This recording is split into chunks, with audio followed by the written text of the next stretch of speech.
Quels sont les symptômes de la maladie d'Alzheimer?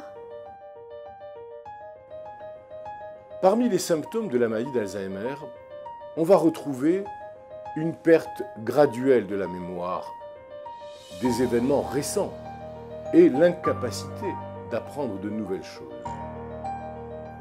Une tendance accrue à se répéter, à perdre des objets et à manifester de la confusion.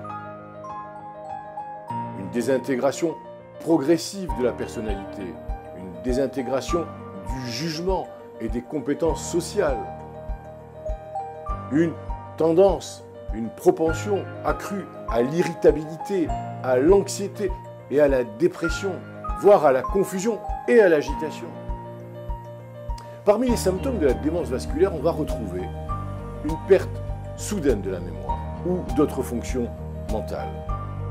Des symptômes d'AVC, de l'accident vasculaire cérébral, par exemple une paralysie, ou bien des troubles du langage, ou voire une perte de l'acuité visuelle. Une modification de la démarche peut être présente, avec une perte précoce du contrôle des sphincters des intestins ou de la vessie.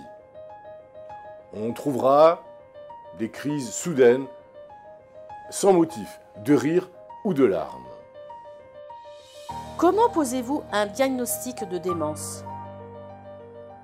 La démence est diagnostiquée par l'étude des symptômes qui l'ont précédée et par un examen physique. Votre médecin peut vous poser et doit vous poser une série de questions pour évaluer vos capacités cognitives, c'est-à-dire l'ensemble des fonctions cérébrales associées à la mémoire, à l'évocation de souvenirs, à la prise de décision, au langage, à la reconnaissance quotidienne d'objets familiers, mais également à la capacité de suivre des directives. Des examens radiologiques comme les tomographies cérébrales pourront mettre en évidence les changements qui ont eu lieu dans la structure du cerveau.